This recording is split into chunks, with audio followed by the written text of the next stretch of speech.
Have you ever had to avoid a shootout? Was there ever a situation where you had to drop? Once or twice. Well, one time I was in my apartment and I was with my dad. And this is when my dad got out of prison and I was living with him briefly. And I didn't understand why we were doing this, but we were like hitting the floor and we were just playing on the floor. And that's a common occurrence in the hood. And I've talked to other people about it, where it's like their family would just make them sit on the floor and we'd be doing something, or they go behind something and they didn't understand why. And it was because there were shootouts happening.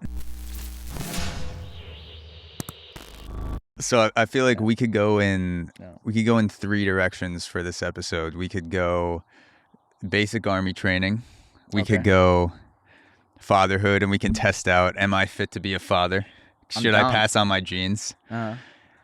And the other one is Muay Thai and MMA training. Let's just do all 3. Fuck it. Let's start with army stuff. So just give people a background of when did you enlist in the army, and before we even get into the specifics, what brought you to that decision to want to go into the army and live that lifestyle and go through all the good and the bullshit that comes along with it? Yeah. Are we going now? Yeah, we're just rolling. Well, first of all, good to see you again, man. Thank you for having me back on, bro. I'm happy you're in San Diego.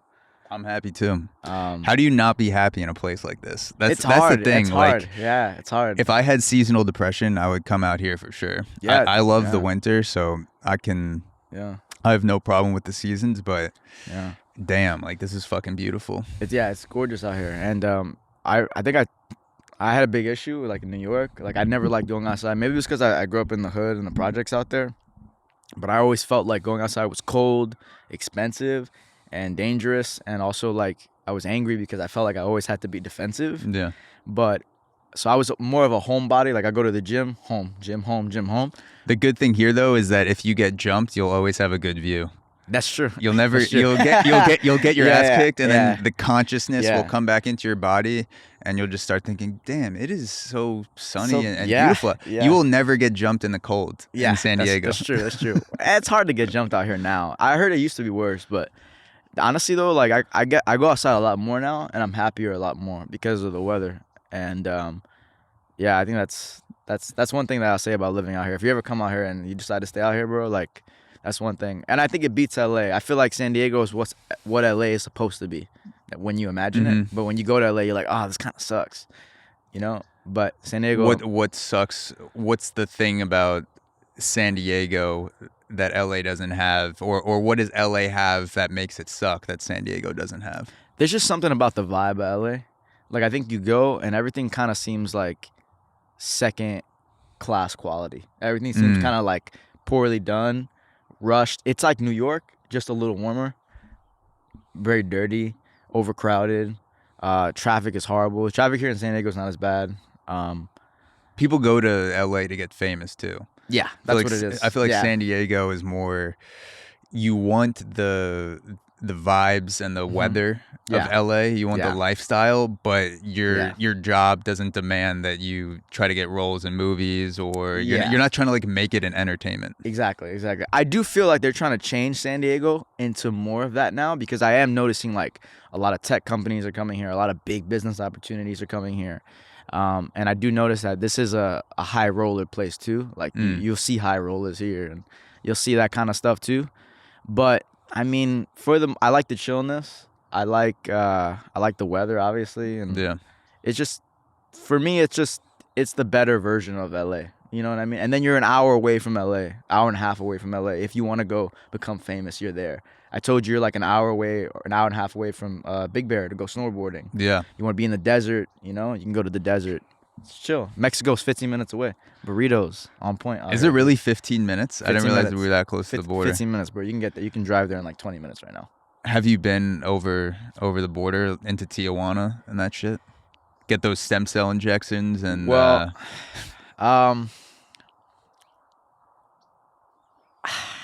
You can say hypothetically. Hypothetically as a member of the U.S. Army. You don't have to. You don't have to go into specific. As a member of the U.S. Army, no. Hypothetically, I respect that. Hypothetically, but in another life, if there was in the multiverse theory of There are multiple versions of Houston Arriaga. Yeah. That would be something that would seem like a good time. Yeah, it seems fun. Okay. And from what I've heard, it's a fun place. Yeah. Well, Yeah. this is what we'll do. I'll Yeah. I'll go down, and since you're not allowed to go down, I'll Yeah. report back to you. I'll live Yeah. stream my Tijuana Your experience. Tijuana experience? to Yeah. Auxora, and that way, if I Yeah. do get jumped down Yeah, there, you'll get like a beeper, like beep beep beep beep, beep, and you can just fucking Yeah. roll in and be like, yo, where the Yeah. fuck? Where's Call the U.S. Army to come get you. Yeah. exactly? Yeah, Yeah. extraction. I'm not a big enough podcaster to get a U.S. Army extraction yet. I feel Yeah. like they'd send an intern and be like, all right, like some dude that just enlisted 2 weeks ago, Yeah. be like, your first mission is go to Tijuana and bust down these cartel doors and That's fucking funny. extract this mid-level Yeah. podcaster. Yeah. Well, wait. So I think I kind of diverted from the question. I'm sorry. What was the Oh, question? that was on me too, because I was asking about San Diego. I was asking you about what brought you to, before we even get into what the Army is like, what brought you to desire that? And think about that. I'm gonna take my sweatshirt off because it is Yeah, fucking yeah. beautiful. Yeah. Yeah. Well, that's why I kept my sweater off, because I knew the sun was gonna come out in a second. So I was like, let me just chill. Wait. So what? Sweatshirt off. So what brought me to the Army? Honestly, to tell you the truth. Oh, dude, I brought my shades too. I gotta put those on soon.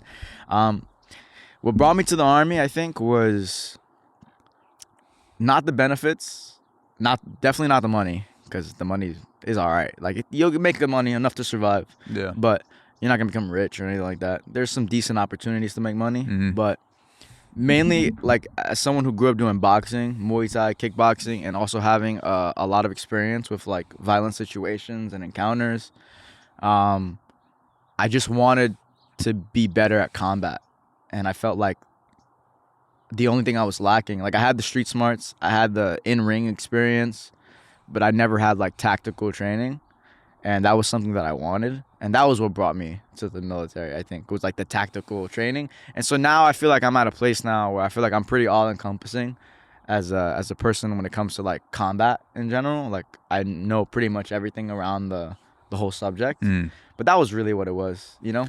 So it's almost like putting puzzle pieces together of becoming someone who is technical, knows how to use a weapon, knows how to do hand-to-hand combat, grappling. Like you were growing up, you had aggressive childhood, like aggressive experiences. That would be fair to say. And then going into the Army is another piece where you could acquire the skills to be a more complete combat person. Pretty much. That was really what it's to learn. That's why I joined the Army, to learn things. And the benefits were just like a cherry on top. But now that I actually didn't even understand all the benefits prior to going. Like I knew education, healthcare, all that stuff. But now that I'm actually in the Army and I see what it's like to be in the Army and I see my options, there are benefits now that I didn't know existed before, that I know now exist, and that I'm going to take more advantage of to further my life and my career. But yeah, that was why, though. Skills. Yeah, man. I give you credit for that, because I have zero weapon skills whatsoever. Yeah. I have zero, like, I always think in my mind that like Muay Thai is great, but self-defense is a completely different thing. It is different, yeah. And for people who don't know, we talked about this on the last podcast we did, but I started training Muay Thai with you during the pandemic back in 2020 when all the gyms were closed, and we went back and forth. Yeah. But I would say the difference between me and you is that I train Muay Thai, and after 2 months in my head, I was like, yo, I got like the fucking pieces, dude. Like this is like, and I still feel way overconfident outside the gym, and then in the gym is when I get humbled. But the longer I do it, the more I understand that how many different pieces to self-defense there are.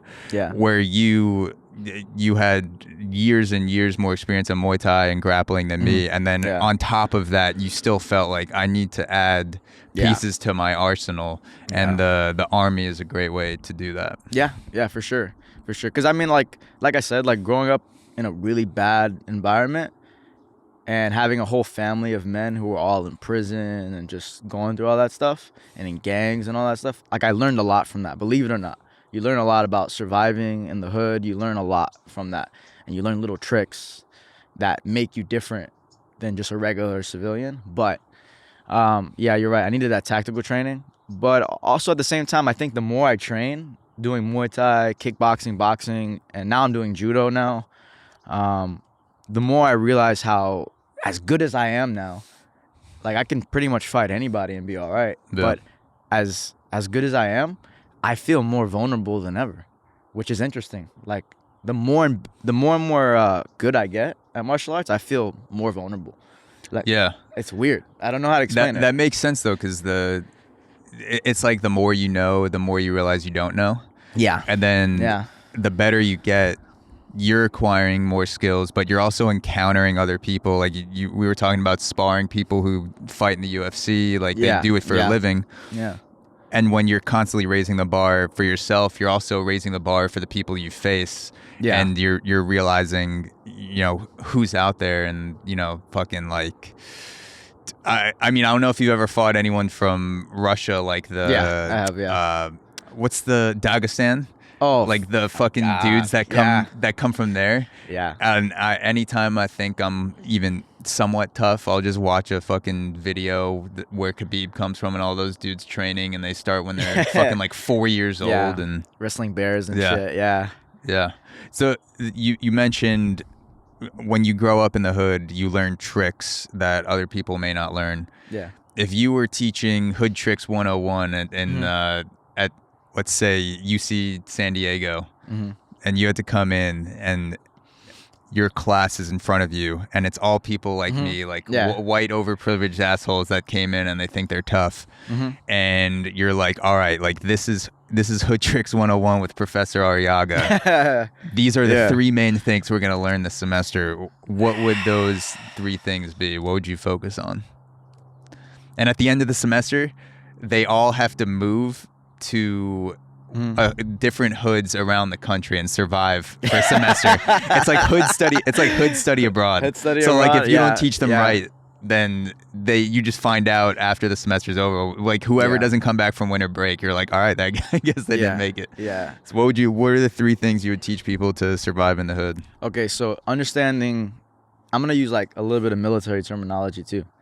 So, understanding your operational environment, that's number 1.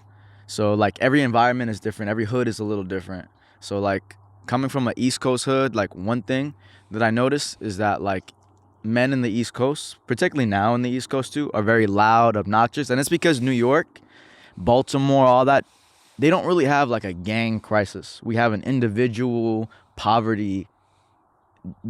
Like a person does a crime by himself, becomes a drug lord by himself, becomes a dealer by himself, and so what you have is it's like a free for all. It's like fucking battle royale and Call of Duty. Like more independent, entrepreneurial vibes. Yeah, Okay. it's like me versus like 16 other people who are all like we're all against each other. It's like it's free for all.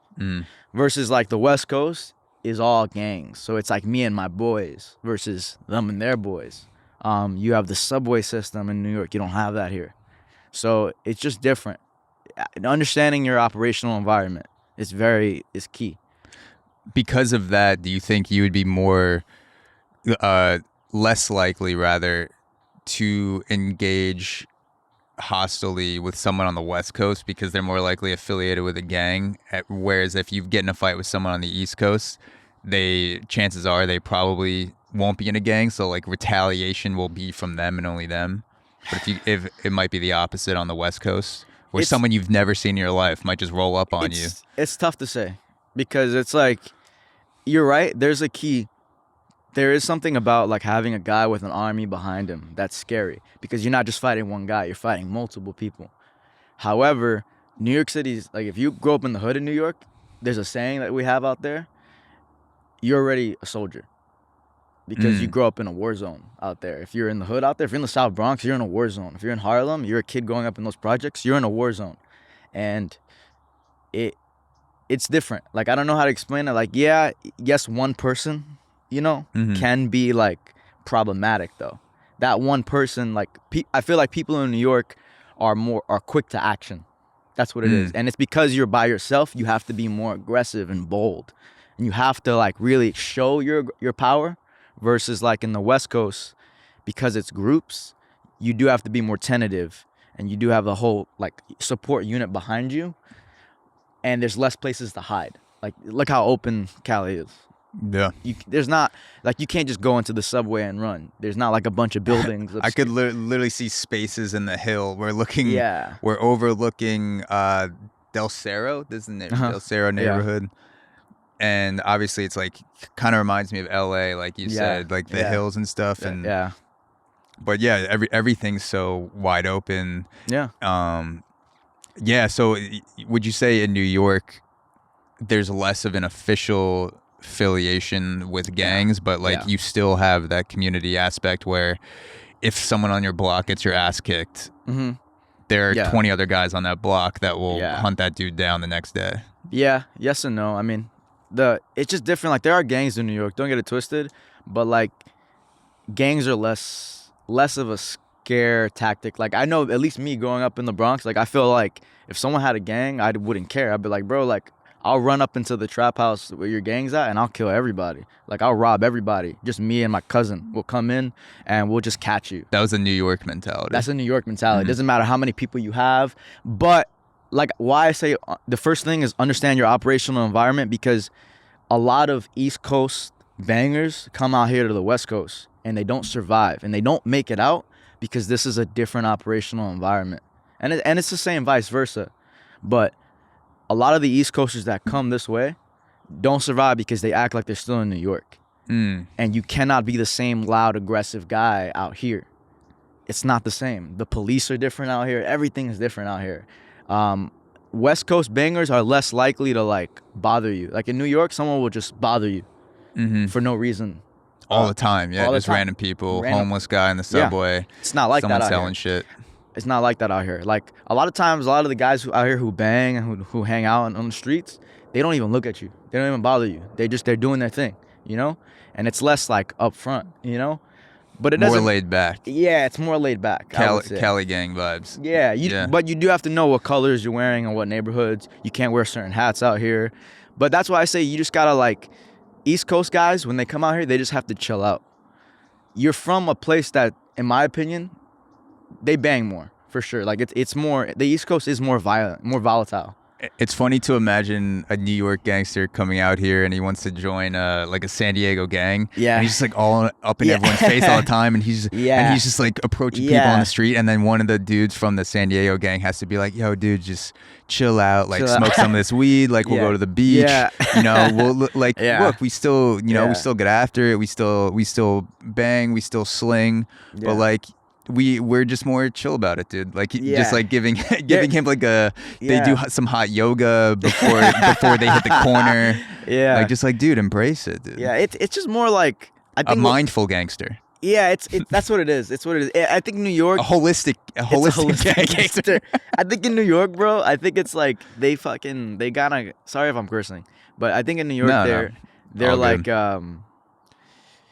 you have to be more upfront about it, you know? But so, and kind of going back to like what you were asking. Yeah. So that's the first thing, operational. Yeah, you have to operate, you have to know how to operate in every hood, and you have to understand how to respect the hood, because the hood is still the hood. Like, obviously, I feel like New York, Baltimore, Detroit, Philadelphia, Boston hoods, way scarier than West Coast. Like, it's hard for me to be scared in a West Coast hood because, number one, no offense to my Mexican homies out here who are cholos and all that shit, because it does exist, the cholos. But in the East Coast, you know, it's kind of looked at like a meme. Like, and also, like, it's hard to be scared when there's fucking palm trees outside. And, you know what I mean? It's hard to think, like, this is the hood because there's palm trees. It's sunny. But then you go to, like, New York and you go to the projects and it's cold and you see, like, people pissing in the elevators and you just see all this crazy stuff happening. You see all these aggressive homeless crackheads and everything like that. You're like, damn, this is a war zone. Yeah, like a cholo comes up to me out here and has to remind me that I'm getting jumped because the weather's so nice. Yeah. I'm just looking around. I'm just like, yo, dude, what's up? He's like, dude, no, this is not that. I'm taking your money. I'm taking your money. Dude, like take my money, take my vibes, take my energy. Like, I'm sending positive vibes to you, dude. He's like, no. He's like, that's fine, but just make sure the money comes with it. I'm like, dude, just like everything towards your way. Yeah, that's what I mean. And in New York, it's like there's no question in your head you're getting jumped. Like, I'm in a fucking sewer right now. Yeah, New York is, the East Coast has scarier hoods, but crime is more individual. over here it's bigger game, but it seems less scary because of the sunniness. But it actually is all the same, honestly, at the end of the day. And so you just got to know your operational environment. You can't be a loud, outgoing person out here when it comes to being violent. You can't be so forefront about it. Like, and also in New York, people are just realer. Like, you know, I can just say how things are in New York. Over here in Cali, you got to be careful about how you say things. It's just different, you know? Yeah, people in New York are more... Not that everyone out here is fake, because that's not true. I know that No, there's a they're real. stereotype, But like LA stuff is more Yeah. fake. Maybe LA. Yeah. But in New York, people just have less space in their day for Fake niceness. non-essential interactions. Yeah. I'm going here. I'm getting on the subway. Yeah. I have 18 minutes to get to where I'm going. I'm getting off the subway. I'm walking 2 blocks and I'm going into this building. Yeah. Whereas yesterday, like, I went to Dell's Barbecue, which is about a 30-minute walk from here. And I would go to New York, and usually everyone is just walking on the sidewalk, you know, head straight forward. No one really comes up to you on the sidewalk unless they're like homeless or someone's like trying to sell you shit or tell you about climate change or whatever. And it's a Saturday afternoon, which would be prime time in New York. I passed one guy both ways on the sidewalk. I walked 30 minutes on the sidewalk. Yeah.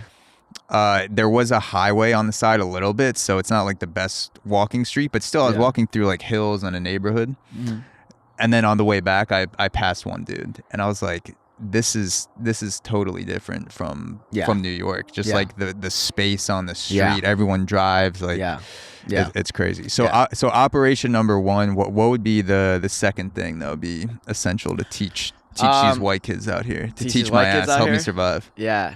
So shootouts, how to survive a shootout, and use your instincts for just volatile situations. So number 1 rule of the shootout, in my opinion, is go the opposite way of a car.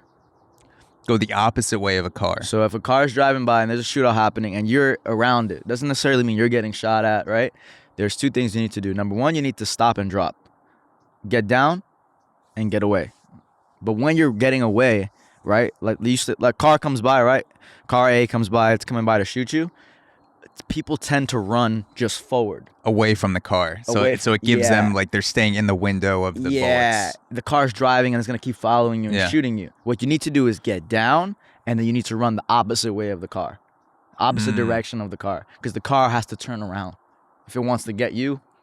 That makes sense. Yeah.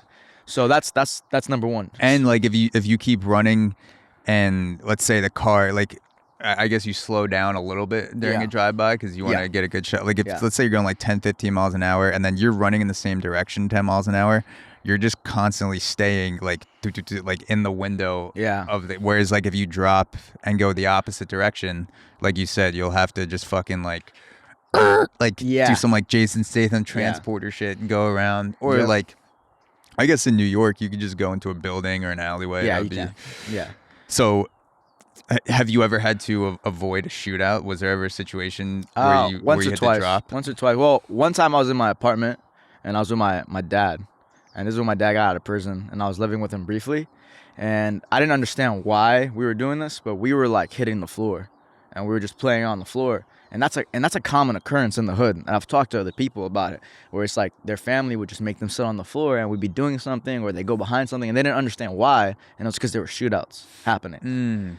And so the Japanese, they're on to the shootout mentality because they eat on the floor. Yeah, yeah, I guess so. There are just mad shootouts in Tokyo. That's why everyone just eats on the floor all the time. I don't think that's why. I'm stereotyping. I don't know. I mean, I just remember like understanding that later though. Yeah. Like understanding that later in life, you know, which is crazy. But also, there has been times like, not at me, because I've never been targeted, because anything I did do in the hood, like, I have done stuff, like, don't get me wrong, I've been in trap houses, I've seen stuff, done stuff, but you're in one right now. Yeah. Welcome. I'm in a trap house right now. Oh damn. Welcome to my Airbnb. Trap B&B. Trap B&B. It's an East Coast gangster that comes out here and needs a trap house for the weekend. Yeah. Trap B&B. Yeah. But I mean, like, I've never been like targeted, you know? So, but I have seen it happen, and I have, I've seen it happen in front of me before. So it's just been like incidental. You were just in the area. It wasn't necessarily for you. For you, yeah. But like close by too. Like especially in the South Bronx and like High Bridge area, like that's real bad. The other thing I think too, learning lingo. Lingo is different. Don't look at people. Like leave people alone. Don't walk around with your ego. We talked about this last podcast. Ego will get you killed in the hood. Yeah. You got to understand that like staring at people is enough to get you killed. Saying the wrong thing. Like we live in a country where like people tend to just say whatever they want. In other countries, you can't really do that. Not because you don't have freedom of speech or some shit, but it's just because like you gotta be.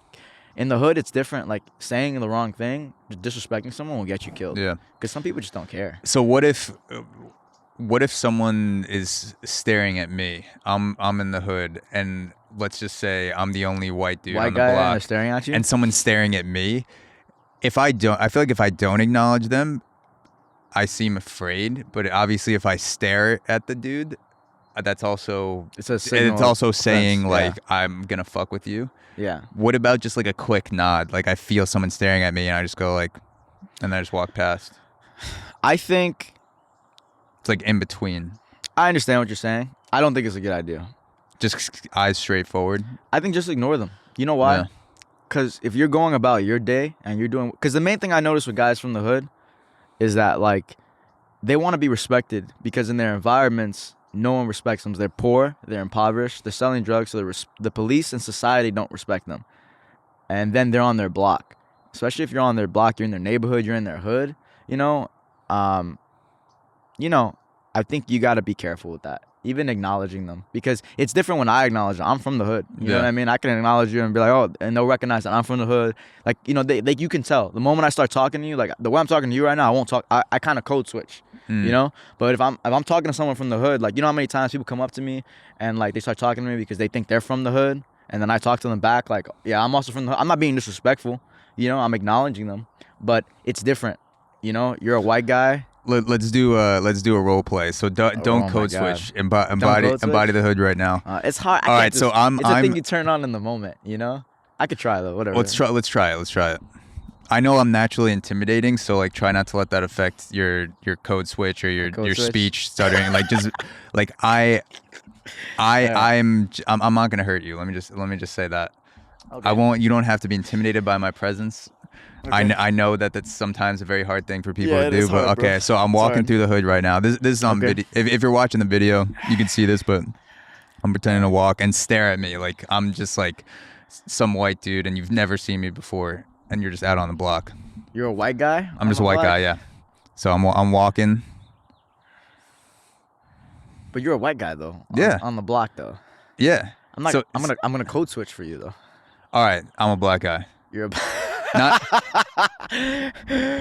and I'm not a white guy in blackface, so it's not disrespectful. I'm a black guy. Like just imagine me. Okay. Are you approaching me or am I approaching you? No, I'm just a black guy walking that you've never seen before in your life. Okay. I could be a rival gang, could be a stranger, could be lost, but I'm just a normal black dude.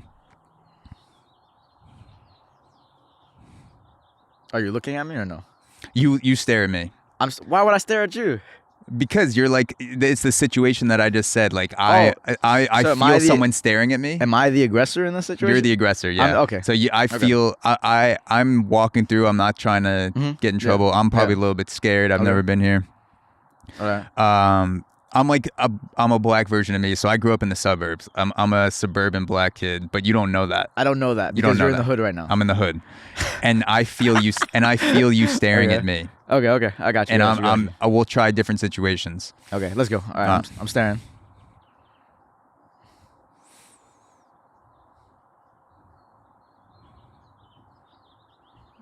Not bad. So you just walk by, acknowledge. It's different though because you're a black guy. I'm assuming you're from the hood. You're acknowledging me, but you weren't disrespectful. If you're a white guy, it's different. So I did for people listening, I did like the head up nod. Yeah. Like I feel like that's almost, I should have done head down because head up's like, yo, what's up? I know you. I feel like head down is more of a respect. It's like, like you look like when men weren't allowed to show emotions back in the day, and the way you wanted to tell your guy, like your friend, I love you. You're just like, love. I love you. Let me try. let me try the head down. Okay. Same Got situation. you.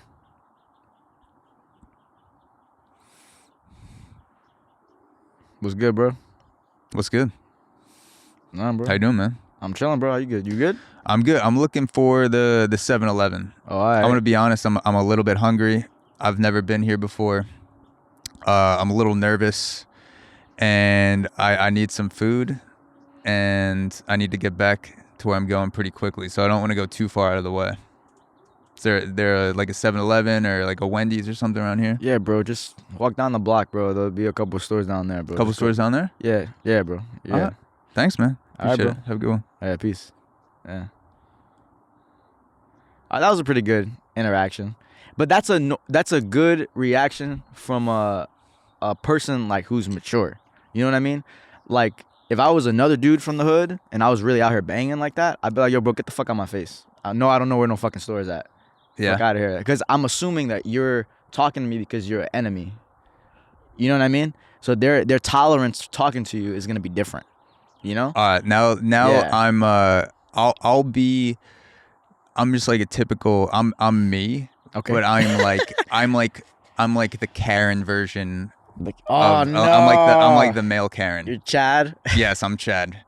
All right. Fuck. All right, here we go. And you're someone who's not as mature. You're maybe I'm a you're like banger? 20 years old. Like you don't have like I sound late dope. 20s, early 30 wisdom. Yeah, you're a 20-year-old banger. Okay, cool.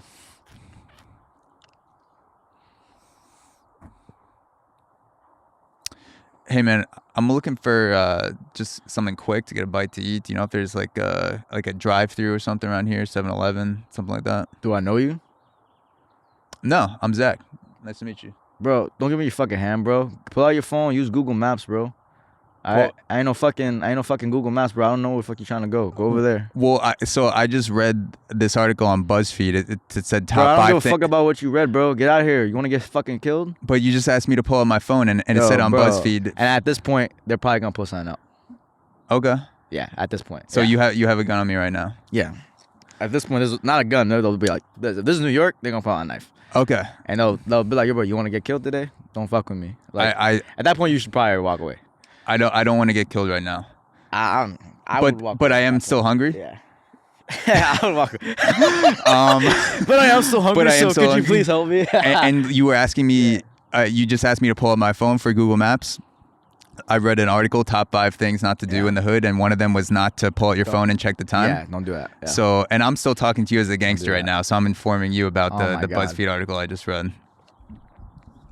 And Bro, right, and bro, I you're feel gonna like, get hurt. and I feel like because you're in the hood right now, you're emotionally projecting your insecurities, onto me. Look, I know you had a tough upbringing. Like I was yeah. definitely had a privileged child, but Yeah. from I do 3 sessions on BetterHelp a week with my therapist, and she tells me I Bro, you're gonna project. get killed, bro. So like Stop. don't Stop, don't bro. project You're gonna your get killed, childhood bro. onto me right now. Like it's okay. All right, bro, you're gonna get killed, bro. Bro, this guy. What I said that to, dude. Bro. Like I feel like, what if he just started crying and he was like, "You're right, dude. right, I haven't bro. seen my father in 10 I haven't years." seen my brother in 10 years, bro. Nah, bro, you're gonna get fucking hit. Yeah, you're gonna get something. You're gonna get hurt. Okay, Yeah, in that's fair. That situation, you're gonna get hurt. Okay, so one was operations. 2 is, you would say, like communication, like Communication, but also tactics. Like you gotta learn like drive-bys, how to survive. Drive-by, that was the drive-bys. That was tactics. the other one. Another thing is like makeshift weapons, because the enemy in the hood is not only the territories and the gangs. Because you could be a person who just lives in the hood who's not involved in gangs, right? Mm. But Is it's there a all- name for that? Like a normie? Not really. You're just a dude from the hood. You're just from the hood, you know? Chad? Yeah, Chad. You're Chad. But Does he get respect? Are the other Yeah. gangsters like, yo, he's got a scholarship to go play football. Don't Actually, don't yeah. get him like Actually, he's yeah. on a path. actually, yeah. Don't pull him in. Yeah, believe it or not, yeah. Okay. Or also, if you're just from the hood and you know people, because you're from there, but you just never banged, you're not involved in any of that, like, you know, there'll be one or two fuckheads, you know what I mean, who try to test you because they think they're like a gangster, and they'll try to like touch your mom or touch your girl, touch your sister, something like that, you know what I mean? But because you're from the hood, it's different. You might have, like, there are people in the gang who you might know, who you grew up with, you know, who might look out for you, you know? So it's different. But also, the cops can be the enemy. Cops could be the enemy of people in the hood. Yes. Yeah. Because we're disproportionate. When you're from the hood, you're disproportionately policed. So a lot of times, because I'm from the hood, like for me, like when I'm out here in Cali, I know that when I go to white areas, I know that if I'm dressed more hood, I gotta be a little careful because there's a stereotype about a Latin man or a black man out here where it's like if I dress a little hood, I do get looks from the police. I do get assumed that I'm uneducated. I get talked to that way. On a scale of 1 to 10, what is this hood right to now? Me, from this hood, is like from hood this is to not hood. Vineyard Vines. This is like a 5 or a 6. It's a 5, okay. Maybe like a 5 or a 6. I'm not like super. For people hood. listening, you're wearing a white T-shirt with it looks like mountain graphics. Hell yeah, dude. Gold chain. Ripped jeans. Which I would say are not hood no, because not hood, white people took that over. I actually tried to cut my own jeans when I was in middle school. Oh yeah. Because the Abercrombie and Fitch had ripped jeans and all the cool kids were wearing it, but I was too fat as a kid to fit the Abercrombie, so I took Levi jeans. I took Levi jeans and I tried to do it in the bathroom. Like I read something like you got to soak it first and then cut it, and then it just looked terrible. But like if I was cutting my jeans in like a all white Jewish town in Long Island, like the cut jeans are and then you got some nice kicks. You got some Jordans on, How from hood to Chad? What 5. Am I right now? You're not hood. You're not fucking hood at all right now, bro. You're like, you don't think people would think the opposite? Like he's so not hood, he's hood. Nah, I don't think so. Okay. Nah, I don't think so. Okay. I don't think so. I think people would know you're not. If you're in the Bronx, bro, people would know you're not from the Bronx, bro. They might, maybe. I mean, depends where you go in the Bronx too. Okay. But nah. So a side tangent before we get to number 3. Number 3? So we had first operations, 2 shootout, communication, complete side tangent. Mm-hmm. Is the rogue crazy white guy in every black gang, is that just a Hollywood stereotype? I think it's a Hollywood stereotype. Or is there like it exists a crazy white dude in every gang, and is it useful? Like would you want that in your gang? My gang. I mean, I don't want to be in a gang, period. But I think it's a bit more of a stereotype, but it does exist. Like it's true. It's out there. Like there's always like 1 or 2 white people in the hood who like, in order to survive, they have to kind of like, because it's tough being a different race in an all minority neighborhood especially because everyone hates that race a little bit. It's true. Like you go to a Hispanic neighborhood, they're angry at white people. You go to a black neighborhood, they're angry at white people. So if you're a white kid, bro, you feel the brunt of that. Like people are gonna try to jump you because you're white. So you almost have to join and be crazier in order to survive. But it's not as common as you think. A lot of times, especially because prison is so like, and prison culture kind of emulates itself in the street. You got to remember that in prison, it doesn't matter how progressive we think we are as a society. Black people go with black people, Hispanic people go with Hispanic people, and then white people, regardless of whether or not you're racist, go to that fucking KKK clan. They have no choice. So even if I wasn't racist, I would have to go with them to survive. I went to prison. Yeah, you stay with your race in prison. I mean, that's what happens, bro. That's just how it is, and sometimes it emulates itself here, but that's not always the case outside in the civilian world because it's just different, You can be in a gang if you're a white guy, but it's just different in prison. So if I, like, hypothetically, if there was a group of guys approaching you, you knew they were in the gang, and it was 5 black dudes, couple Hispanic dudes, and 1 white guy, and I'm that white guy, I'm dressed a little bit differently, like you could tell I grew up in the hood. Yeah. Would you be more scared of me because in your mind you're thinking like, what the hell did that white dude do to gain the respect to be in the gang? I wouldn't be scared of you, because I'm me, you know what I mean? I don't give a fuck. I'm not scared of nobody. Would you like, what about crazier? Would you be like, that dude is crazier than the others because he had to go beyond to earn the respect to be in that gang because he's white? I would think that you're more willing to do more because you've had to prove yourself in order to survive in that operational environment. So I would respect you because of that. And then I would also look at your counterparts, like your buddies, right? Like I know in the hood, like I don't care about I had friends who were gay in the hood. You know what I mean? I don't care that they're gay. I don't give a fuck, But I would look at your friends and think that whatever you're doing, they respect you enough that they include you in their activities so that you've earned that respect, not only from being like a bad motherfucker, but also from like, you've proven yourself as a human being. that you belong with them and that they respect you and they trust you. So I would also kind of think highly of your character too. It also mean probably to me, it's not only like you're probably a badass, but that you probably are a respectful person who can understand their struggles as people, and you're probably a good friend also. That's another thing. It's not just like I think you're crazy or some shit. It's that you're a badass, yeah, but you're also probably a high value person. You're worthy of respect and loyalty, you know? Yeah. I think that's also what it is too. Yeah, I think you would think that just me wearing my Lululemons. And Yeah, just if be you're like, hanging, dude, bro, like, if you're hanging out in I'm the wearing hood, bro, I'm wearing Lululemons, Yeah. hanging out with gangsters, doing Yeah, dude. yoga poses on my on Yeah. the front step. progressive gang So, mentality. like, in all seriousness, would you Yeah. say that progressiveness leaks into the hood? Like, Yeah. 30 years ago, obviously, like, Yeah. being gay was like, oh, you have AIDS, like, get away from me, Yeah. whatever, like the stereotype. Yeah. So now, if you're gay in the hood, would say that there's a level of respect there? Maybe not like, like you're not going to pride parades and shit, but like Yeah. you're gay and that's fine. Yeah, I think people just don't care like as much anymore. Cause I know like back in the day, like if you were gay, first of all, people would be like make fun of you if you were gay, but also you probably get jumped if you were gay. Yeah. But something kind of changed, like where like people were just gay and like people kind of stopped caring. Like whatever, you're gay, who cares? We're Yeah. all still in the hood. You know what I Yeah. mean? Like you're just gay and you're in the hood. Like whatever. Yeah. You know? Like I would agree. I think progressiveness has like changed the hood Yeah. a bit. Yeah, I would agree. That's kind of funny.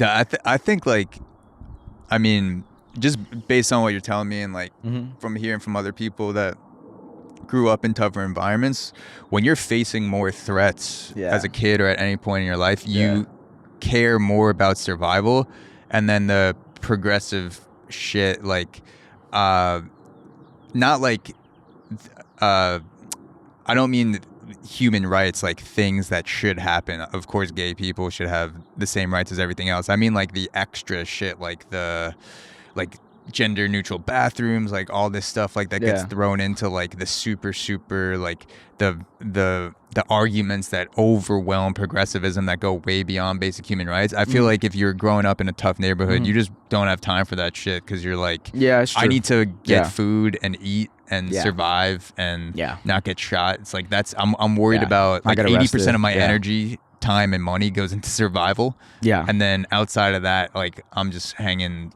chilling out, whatever. Yeah, I would say so. But also, you know, as modernization happens, like it is true, like poverty, or like the scale of poverty, is getting lower and lower every year. Believe it or not. Like I mean, don't get me wrong, the rich are getting richer and the poor are getting poorer. But I mean, like what it means to be poor is changing slowly. You know what I mean? Like I would say like when I was a kid, like I lived through like the New York City blackout, and I was living in the projects, and like that was crazy. Like I don't think my kid's ever gonna experience something like that. You know? And even in San Diego, like I have a lot of homies from San Diego who were here when it was bad, and they were telling me like it's so different now. But like there's no gangbangers out here on San Diego, at least. In LA it's still popping, but there's none out here. Yeah. And if they are, they're kind of like trying to hold on to something that's like not there anymore. It's like, Joe, you're corny, man. You know, like there's a lot of guys who are from the hood out here now, but they're like, I'm a hood convert, bro. Like I'm trying to like, you know what I mean? Yeah. I'm trying to like, and I don't mean religiously. I just mean like as a member of society. I'm not trying to like come across as ghetto or anything like that. I just happen to be ghetto sometimes because of my upbringing, but it's not like I'm trying to be like something like that. I'm trying to just be a. It's just you. It's just how you grew up. Yeah. It's like I could never get rid of Plainview, Long Island. Just like like the that. way, like the sense of me. Even if I moved to like fucking Brazil or something, like I'm never gonna I'm never gonna be fully Brazilian vibes, because I'm gonna be bringing in 25 years of growing up in New York. The unfortunate thing though, I think, is like misunderstanding though, because I think coming out here to San Diego has also opened my eyes, because generally people have a higher quality of living here, and I think like there are people here who tend to think that their bubble of how they live here is like the only experience of life. And it's funny because like I've met a lot of guys out here who have more fortunate upbringings, who try to just explain to me what I could have done as a kid growing up in the hood when they have no experience growing up there. People that haven't grown up in the hood. So someone like me will come up to you, honestly, and just be like you'll start talking. Even more fortunate than you.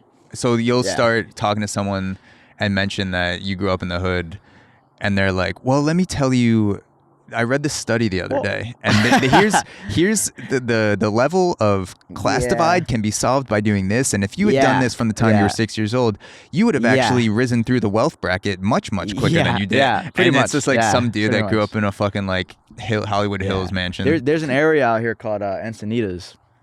There's a bunch of areas, Del Mar, La Jolla, all these areas out here that are like hella rich. And like I know people who say, oh yeah, but I grew up poor in these areas. And it's like, bro, growing up poor in La Jolla, for you, that's like you have two parents and they make about 80 to 100K. First of all, I'm Puerto Rican. We come from an island where the median income for a two-parent household is $17,000 a year. Damn. Yeah. And the cost of living is the same as California. In Puerto Rico? Yes. How is that possible? The food cost of living, to buy products, everything, because it's all imported. Damn. And then there's other things happening in Puerto Rico that is just straight up colonialism. I would get some chickens and get a garden real quick if I was making $10,000 a year. Yeah, that's what people are doing. Yeah, but and also displacement, people being displaced by Americans and all this other stuff. But then you come to America, you come to the projects, and you have to automatically get stuck into financial purgatory. Because the way the welfare system works is like they're constantly like you're giving you programs and then programs are getting shut down by the government too at the same time. And then a lot of the help that you're receiving, the help is so limited and so little that it barely affects your life. And then the other side of it is that the moment that you start making enough to like barely survive, I'm talking about like you could be working a full minimum wage job in New York, right? And so I'm making like what, it's 15 an hour now, so it's 14 something. 14, so that 20, that would be like what, around 40 a year or something like that. Minimum wage, maybe like 30, probably 40 less. a year. Probably less, honestly.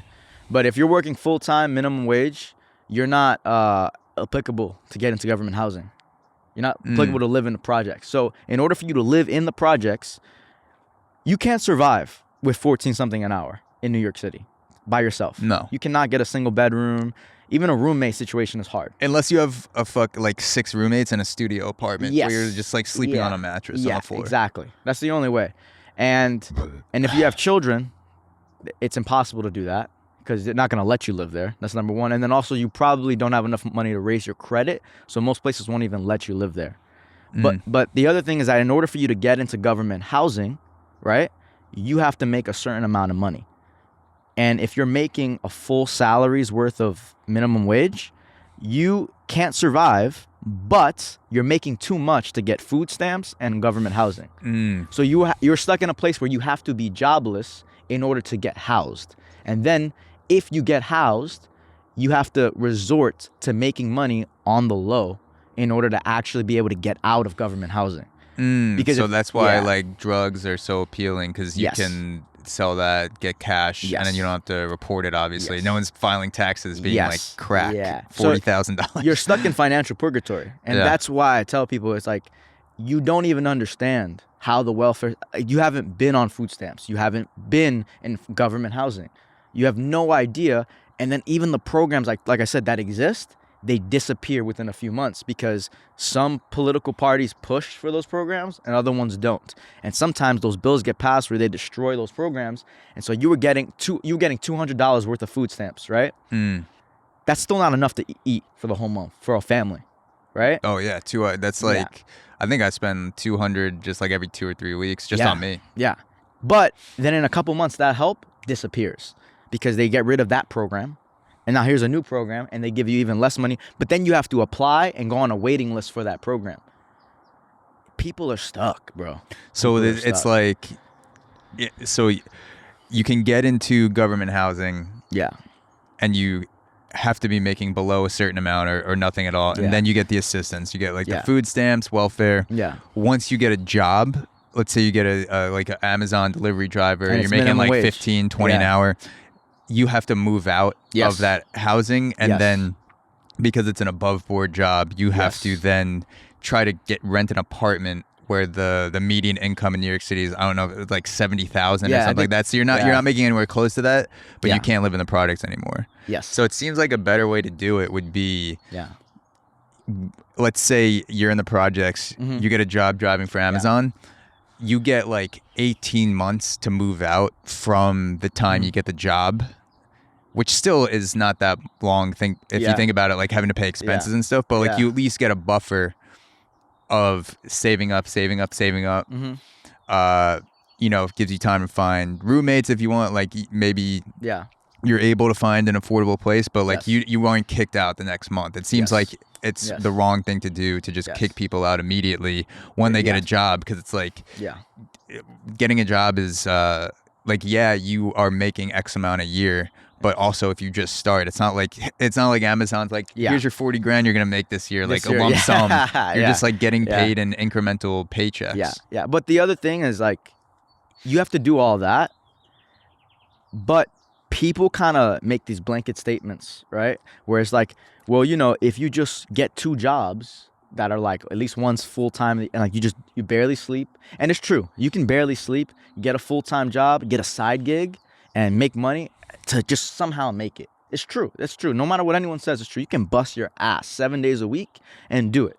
I just had a kid. I'm paying $2,600 here in San Diego, not including health insurance, not including everything else that I got to pay for. Is that like an apartment, like a 2-bedroom? No, it's a good apartment. Nice. It's a giant loft. It's expensive. It's downtown, of course. Yeah. You know, I'm living good. But regardless, though, I was able to do okay, but I work my ass off 7 days a week, nonstop.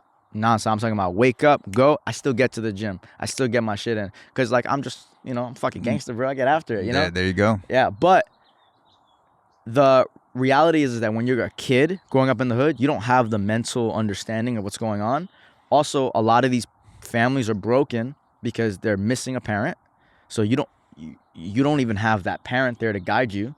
And then also, you're extremely influenced by your environment, and you're navigating through gang violence in the hood. You're navigating through police automatically looking at you like you're a bad guy. I was 14 years old the first time I was slammed on a police car. Really? Yeah, 14. What was the situation? Stop and frisk. That was when that law was still going on. So that was like early 2000s or something, like early mid 2000s. No, it was happening until mid 2010s. And that was where a police officer could stop you without any, what do they call it? Intent? Without any like reason for stopping you. Suspicion. Suspicion. They could just stop you and be like, we're shaking you down. Yeah, and it's like, I remember like my first year in high school, like I used to, you know, Columbus Circle? Yeah. Yeah, so I was, without fail. It's like 50th? Like 59th Street, okay, around there. Without fail, at least twice a month, I would get stopped and frisked by the police going home from school. And I was going to a good high school at the time. And like all throughout high school it happened. I got stopped and frisked, stopped multiple times. And it wasn't only me. It was tons of kids that I saw who were commuting from school back to their homes. I would just be walking and they'd be stop and frisking us. And I never got arrested because of it. But getting assumed of guilt creates a bad relationship between you and the police, especially when you're 14, when you're a kid. Like, I can only imagine. Yeah, it creates a bad dynamic where I don't trust the police and then you're already assuming me of guilt because of where I'm from, how I'm dressed. And I think that like that right there kind of like makes a bad dynamic in which a kid who has to navigate through poverty, they can't go to the street because everyone's trying to kill them in the street, but they can't go to the police because they're being assumed to be those people in the street. And you grow up hating the police because they just stop you without any reason. Yes. How are you supposed to navigate through not getting killed or arrested while also pursuing the 7 days a week work rate as a 14-year-old, 15-year-old fighting your way out of poverty? It's easier to just go into the fucking dope game, sell a bunch of dope, make some fucking money, then try to use that to get an education, then try to use that to do this, pay for your, and then also you're a human being, bro. Like I know they say like, what's that shit called? Where abstinence is the way to do it? Abstinence, yeah. Yeah, but do you like to have sex? Of course, yeah. Yeah. I like to have sex. Yeah, too much, right? It's healthy. Human beings have a right to want to have a family, have a right to, that's a natural inclination. So telling a kid who goes up with nothing but pain and suffering, and the only way they know love is family. It's the only way anyone knows love. Yeah. If they meet a girl and they like them and they fall in love, you don't think they want to have a family with them? No, yeah. 100%. So if they end up having a kid, but while they're still navigating through poverty, it's it's difficult, man. It's a tough situation, bro. So it's just the odds are so against those kids who grow up in those neighborhoods. That's like, but to kind of get to the last thing, I think is for Hood Tactics 101.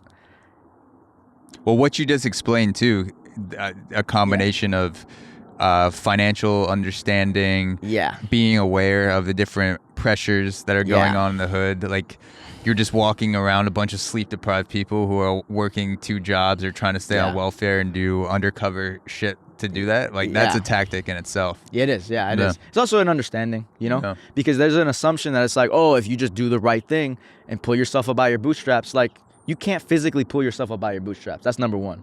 Physically, it's impossible to do. Yeah, that's a bad analogy because you just end up tripping yourself. Exactly. You're just like, what am I pulling towards? Or you don't pull anything up. Yeah. It's impossible to do. So this narrative is dumb, and it's the socioeconomic conditions. That's all it is. It's the socioeconomic conditions. It's not culture. It's not lack of education. It's the socioeconomic conditions that determine a lot. Anomalies, like very rarely, like out of all my friends who grew up with me in my neighborhood, most of them are dead or in prison. And the few that have made it out are very fortunate. And they're not even rich. So do you think making it out has a lot to do with luck too? Like, because I feel like this is because I kind of had the bootstraps mentality, not growing up in the hood, obviously, but like hearing stories and being like, why don't people just make more money? Like, just get a job. Stop being lazy, dude. And I'm like playing travel baseball. Like, I don't need a job. I'm going to the major leagues. My parents can pay for all my shit. Yeah, man. But I would like hear. So I feel like there's a similar thing that happens in baseball, where you take. Wait, hold on, Zach. So I really got to use the bathroom real quick. Oh, yeah, go ahead. I thought you sounded like an animal or something. Yeah, I was like, no, what the fuck? Coyote. Go ahead. Yeah, we'll take a break. Take a break? Yeah, but keep on to what you're saying, because don't forget it, because I'll keep it. All right, where's the bathroom? So, yeah, we're back. Took a Muay Thai, a shadowboxing pee break. We're back. So we were just wrapping up the third thing we're saying, Hood 101, Hood Tactics. Okay. So you're making your way, you're navigating through the projects, gang violence, you're navigating through police and all that stuff too. So I think what's important in the hood, if you have to protect yourself. And I think the misconception and the problem that a lot of guys do in the hood is they resort to A, not learning how to fight, B, not understanding when to fight, and C, not having weapons that are easily disguisable if you want to survive in the hood. So one thing that I always teach people is, like, if you're in a state where you can't have a knife and you can't have pepper spray or a taser, makeshift weapons are great. And 2 makeshift weapons that I like personally, besides knowing how to fight, are rock and a sock. Rock and a sock. Or lock and a sock. Like, basically, you can grab a rock from the ground, put it in a sock, tie a knot around your sock, and then you have a weapon now. And you'll hit people like that, like an extension of your arm? Yeah. Will you ever like fucking throw, like you could throw it at somebody's face? I wouldn't throw it. I know that seems kind of... That's like some fucking Western shit. Like you're riding a horse. Some David and Goliath shit. Yeah. Hood horse tactics, dude. You fucking you take a police officer's Clydesdale and you're just fucking like, I got you, bitch. That's but funny. It's so also rock and a sock. Rock and a sock. Yeah. Grab any rock off the street or something hard from the ground, and it's easy to get rid of. Untie the knot, throw out the rock. You just have a sock. And it's not, if a cop stops you, it's just like, I have a rock and a sock. Well, throw out the rock. Get rid of the rock. It's a rock on the ground. Yeah. You know what I mean? But you just have a sock on you. Like, why do you have a sock on you? I don't know. But there's nothing in it. There's no drugs. So they can't, what are they going to arrest you for having a sock? They can't. The other thing is, they'll find a way. They're fucking out here just killing people, dude. You see what happened to Tyree Nichols? Yeah. Jesus Christ. Shit, yeah. Disgusting. But also, like, belt buckles. So, like, see this belt on right here? This belt that I have? Yeah. This belt functions. Is that a tactical belt? It's just a belt. That's just a belt? It's just a belt with a big-ass buckle. Take it off, wrap it up around your hand, you have a weapon. This belt buckle, if I crack you in the head, not you, but I crack someone in the head with this belt buckle, they go down. They go down, yeah. And even if you don't want to be less lethal, just pull out a leather belt. Having a belt on you is a good disguisable thing. It's just a belt. Yeah. You know? And so there's a lot of little makeshift tricks that you can have in the hood that you can protect yourself. Also, kick a dude in the nuts. Like there's just so many different ways. And why I kind of say it's good not to stare at anybody in the street is just because, like, you don't have to fight most of the time. 90% of the time, you don't have to fight. And now, if I'm ever in the hood, if I find myself in a sticky situation and I see some guy holding a sock walking down the street, I'll know not to fuck with that guy. don't fuck with that yo, guy. I know that. The rock's not far away. Yeah, it's also called locking a sock. Locking a sock. People take a lock, like one of those big steel locks, throw it in a sock, tie a knot. Yeah. Boom. So this is the last thing, and we could get onto the army stuff, but so you actually inspired me to get the tactical whip. Oh God. So when I'm on the subway, by the way, like the subway, I think New York City is pretty much, back to a lot of the normalcy before the pandemic. That's good, man. But the subway is 100% more sketchy than before the pandemic. Yes. Yeah. I've been in New York for like 4.5 years now. Yeah. And before the pandemic, I saw one fight on the subway. Yeah. In the past 6 months, I've seen 4. Yeah. And the first one kind of freaked me out a little bit. And then I bought the tactical whip because I remember.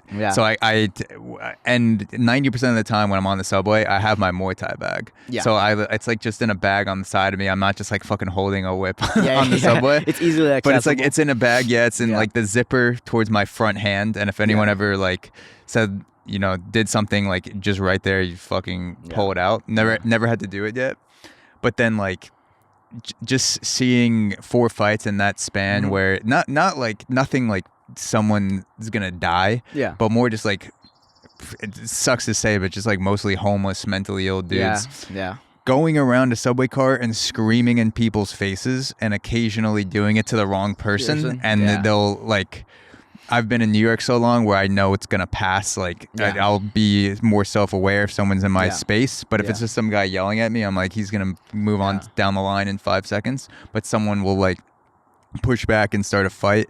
And I've seen that more than ever recently. So I got the tactical whip. And people that don't know what it is, it's basically, it's like a metal handle. Yeah. And it has a window cutter on the end of it, like it's like a very sharp edge, glass breaker, and then it's 5 steel cables sewn together, like welded together, covered in plastic. And it fucking hurts like a motherfucker, like just whipping someone 20% with. I did it to myself when I first got it, and I just like literally had my leg up like this, and I'm just like, wow, like let it like rest like 10%, and I was like, oh my fucking god.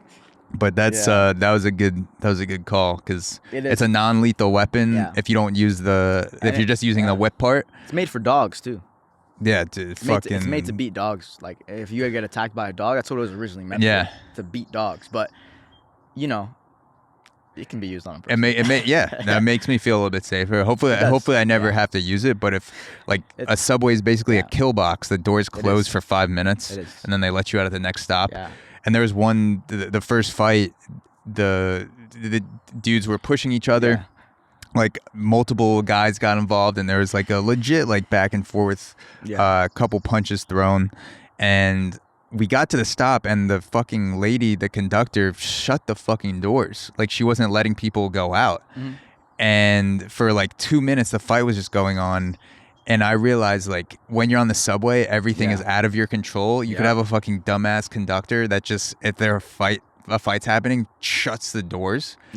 And you have nothing to do. So, like, the only thing you have is yourself and anything you're carrying. So I was like, all right. And then the doors open. And now when it happens, like, I can almost tell if someone walks onto a train. Just, like, the vibe. I'll just, like, switch cars. I'll just be like, what? And, like, go to the next one. You know what, man? Yeah, that's smart. Good move. Yeah, I think a lot of problems could be avoided by checking your ego. You're right. Life's out of your control sometimes, though. And that needs to be acknowledged. Like, that needs to be acknowledged. You can get yourself in a situation where it's like, dude, you're trapped. You have no choice but to fight if you need to, So speaking of fighting, the official fighting. So we kind of teed up the army question and then got into the hood, which I think is important because it's like a whole backstory. It gives people a foundation. So you enlisted what, a year and a half ago, something like that, or Yeah, about January 21st, 2021. 2020? So 2 years. It's been 2 years now. You enlisted 2 years in the Army. E4, baby. What E4. what has that been like for you? Like when you're in the shit, because Yeah. you were talking about it for a while when we were training in New York. What were those first like 2 to 3 months like when you're in training? Oh man, I don't mean to say this to sound ignorant. Hella gay, so gay. Yeah. How many cocks did you suck? It was just not even like Everywhere. not everywhere, dude. You're especially in the infantry. Like the infantry is different. You know, the infantry is not like the normal army. The infantry is, there's a saying in the army where it's like there's the infantry and there's everybody else. And so like the infantry, So infantry is like the lower tier. You're considered lower. no, not quite. I would say you're considered you're the combat job. Okay. You are the You're like front lines when you see pretty much war movies. Like infantry is like yeah, the front lines people. It's not quite that dramatic, you know, now, because we have rangers, we have special forces, but you are the support unit for those units. You are like the bulk fighting force, right? And so your job is to literally kill the enemy. That's all your job is. Some people in the army, their job is to like be a helicopter pilot, which is dope. Some people have a maintenance technician and all this bullshit. I'm a cook, I'm this, I'm that. No, your job description is to close with and fuck up the enemy. That's your job. Go into the room, kill that motherfucker. That's your job. And so infantry is what you were getting in for. Yeah, that's what I was studying to be. Okay. Right? But people don't understand the lifestyle of an infantryman is very rough, horrible for your body. Like I said, I slept in a hole many times. And Describe this hole. so you make it's called a ranger grave. Okay. And basically like you dig into the ground. You're in fucking Georgia in the summer. It's hot. There are bugs everywhere. You don't sleep. You don't eat. You ruck 12 to 25 miles, which is rucking is like it's like hiking, but with way more weight on your body. Is this daily doing Yes. these rucks? Yes. So that's like a day. Like a 20-mile ruck is like Yes. a day. Yeah. And you're not sleeping. You're not eating. You're carrying other people sometimes. They make fake casualties. You're practicing your tactics. There's a lot, man. And you're getting bugs crawling on you. And then you'll pull muscles and you'll strain yourself, and it's not like the gym. It's not like the Muay Thai gym. You can't just be like, oh, I have enough today, I'm gonna Take go it home easy and on rest. my right calf. Nope. It's not like that at all. Like you're training and like someone falls down and heat cats or something like that. Yeah, they help them, but a lot of times it's like you gotta keep training, bro. It's not like you pull your muscle off, boo fucking who. You're at war. Yeah. You don't have a choice. You know what I mean? And the training is harder, I think, a lot than the actual combat. But they do that on purpose because they give you like the worst case scenario. But I learned a lot. I learned a lot about myself mentally. I learned a lot about people, about the U.S. But I got what I wanted. I got the tactical side of training. But when I say, is it good training? Yeah, it's good training. But you got to define good training. Like, good training sucks. You know what I'm saying? Like, it's good training. You'll learn the shit you need to learn. Yeah. But it sucks. The experience is hard. Yeah. I see the suns in your eyes. You want to get your shades? You can do that if you want. No, or okay. not. You're good? Okay. I'm good. So sleeping. Yeah.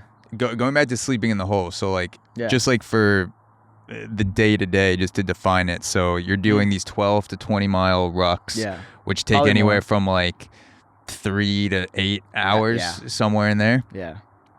You're training on top of that, like you're doing Not sleeping, weapon not eating. stuff, Yep. and tactical stuff, like studying shit like that. Yep. You're getting abused mentally. You're not. They don't feed you Sometimes they don't feed you. It's part of the training. for like a day. Like they'll. Yeah, just, you'll get like, instead of 3 meals, you get 2 meals. Okay. Right? So it's not like crazy, but So like they're preparing you for a similar situation what you might Yes. face. yes. Deployed in the And- Middle East or something. Yeah, like and you're that. being not treated like a human being. That's Mm. another thing. It's like you're not, all of it, everything, from the way your clothes feel, from the way your beds feel, from the way everything is simulated to make you uncomfortable. Every single thing. And that's how they weed people out. Yes. Basic is one thing. Basic is like, everyone goes through basic. And it's hard, yeah, because you're getting like yelled at and being taught military etiquette and how to perform in the military in terms of the culture. But once you go to your job training, especially for infantry, it's different. How long does basic last? Basic is 3 months. Okay, and that's more Yeah. like Yeah. just like setting a little less. physical mental bar just to make sure you're It's- yeah, good yeah, it's- and you can yeah. survive the training after that. Yeah, everyone has basic. But then you go to your job training. In the infantry, it's called OSIT, or infantry school. And for us, it's another 3-4 months, right? And you're taught, you don't live in the barracks the way everyone else does. You live in the field. That's where you live. Mm-hmm. And for like in the Army, there's phases for basic. There's red phase where they really fucking you up all the time. You're getting yelled at. You're being fucking forced into really hard physical, intense labor. But that never ends for you when you're infantry. You're always in that state. Really? Yeah, and you're going into training and you're being treated like you're not a human being. That's the other thing. The way I can define it, yes, you're tactical and you're trained well. But they're also honing your mind to endure extremely, extremely tough. Like the conditioning is basically life sucks so much that you get used to it. And that when you go into a war environment, you're used to it sucking so much that when you actually go to war, it's like, you know, it's like whatever. Like, I mean, this is nowhere near the same level of pain and grit, but if you're training for a sport like baseball, for example, which I did almost my entire life, you want practice to be harder than the game. Yes. And if the game is feeling tougher to you than practice, then you're training the wrong way. Training too soft. Because you want the game to almost be like a celebration of all the work you've put in. Like you're not thinking, you're just doing. So the Army version of that is we're going to beat your ass in infantry, sleep in a hole. Like you're just rucking fully clothed. You're sleeping fully clothed too. Like just on the dirt. There's no mat or anything. For weeks. Okay. So you go through that. You get mentally, physically broken down, tested. A lot of people quit. Some people try to kill themselves. Some people... Really? Yeah. Instead of quitting, they'll kill themselves? Yeah. I've never been suicidal until the military. The military makes you suicidal. Sometimes you think like, wow, I would rather die than live like this, because you start to, especially with how long infantry training is now, it never used to be this long, but how long it is now, they're thinking about cutting it down again. But they're trying to turn the infantry as a whole into like mini special forces now. That's what they're trying to do now. They're trying to make the standard that every infantryman is almost like a ranger already, right? Okay. So it's like back in the day, infantry didn't have the same baseline of skills and tactics, they did, but it was like mental toughness. Yeah, but it was like special forces did special forces shit, and the infantry did their shit, and you were like the backup for them. Nowadays, they're trying to set a higher bar so that we're producing better results with their infantry, and it's good. We got like, dude, I'm a great shooter now. And I learned how to shoot for real in the military. I had no real prior experience shooting. Like, you know?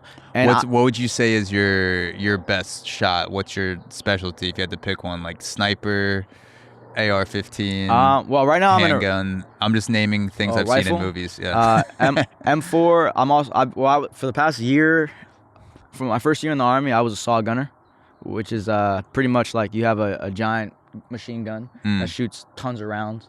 And I was a saw gunner. Is that like the thing that's bolted in place? No, you're thinking of like a 50 cal or something. Yeah. I'm talking about the one that you know, LMGs, large machine guns that you see in video games? Yeah, those big ones like like that. you hold it. Like, yeah, you hold it. That was me for like a year. Then I became a javelin guy. Okay. Like who shoots rocket launchers at at tanks and anti-tank. Fuck yeah. And now I'm a marksman. Sniper? That's like... Yeah, I'm on the road to become a sniper. So right now I'm in a recon unit. And in order to be in the recon unit in the Army, you have to be in the upper echelon of the infantry. So you have to have good PT. You have to be you have to score a little bit better than other people when in terms of like your IQ, and you have to be a really good shooter. And so I'm in the upper echelon of the infantry, and so you got a chance to go to the recon. And when you go to recon, you try out, you get in, you go to a recon unit for a year, and then after you're in the recon unit for a year, you're working with snipers the whole year. You're like part of the snipers team, you know, and you're going out and the snipers covering you. But after a year, you become eligible to go to sniper school, and you can become a sniper if you want to. So would you say coming from infantry and then working your way up to being good at being a marksman, is your goal to become a sniper, go through sniper school, and then be deployed as a marksman? I guess, what would the title be? Because I actually talked to a guy on the podcast, Adam Fleury, he was deployed as a defensive marksman over in Iraq, and then he ended up being a contractor after that for a few years. But he was talking about being a defensive marksman. Would that be like that's kind of in the same vein? Yeah, it's the same vein. He was probably recon or something like that. And recon, your job is not your job. You go ahead of everybody. You go ahead of the main force, and you do reconnaissance. And your job is not really to fight. Your job is to like call airstrikes, give information to like special forces and rangers, and then block counters. So like if someone comes and they're trying to outflank the rangers or the SF while they're fighting, we're supposed to stop it. Yeah. But and I hope I'm remembering the terminology correctly. So it's okay if you're sorry, not. Adam, if I fucked up the defensive marksman. That's right. It's all right, bro. Don't worry. But yeah, so Yeah. so you want to be a sniper, like you have the dude next to you, like you're holding the sniper rifle, like you're going out and you're looking for targets. Pretty much. I mean, I'm not personally like I want to train as I want to get the sniper title, but I think I'm gonna leave the Army after my contract's done, and I don't think I'll ever get the chance to deploy as a sniper. I think I'm gonna go to sniper school. I probably will be in the sniper section of my unit, but I think I'm gonna deploy before I get the chance to do that, which I'm deploying in May. In May to Iraq, you said? Yeah, to Iraq, Kuwait, Iraq, and Syria. And so I know you obviously can't get into the specifics, but what on a general level, is there something you could say about the type of operations that will be going on? Is it like, are we doing offensive shit? Are we just like kind of keeping things in place how they are? Are we trying to like fuck shit up? Or is even that too specific? I gotta be careful what I say. Okay, we don't have to get into it. But you're deploying in May to Iraq. Yeah. Kuwait, Iraq, and Syria, possibly Syria. I know Iraq and Kuwait for sure. But what I would say is this. In my opinion, right, and this is not a knock on the United States, I just don't really believe in the reason why we're there. So in my opinion, we're really not doing anything besides making people who are rich, corporate assholes here richer. That's really what we're doing over there, to tell you the truth. And we're disguising it as like a fraud of like spreading democracy and all this good shit. In my opinion, that's not really the case. I think that's kind of like bullshit, But what I'll be doing out there is combat nowadays is not the same. You're gonna be doing patrols, a lot of watching bases, a lot of training other countries and whatnot, and training yourself, getting jacked as fuck probably. That's pretty much it. The chance of you getting into combat is pretty low nowadays if you're not SF. You could probably arrest a few people, low value targets maybe.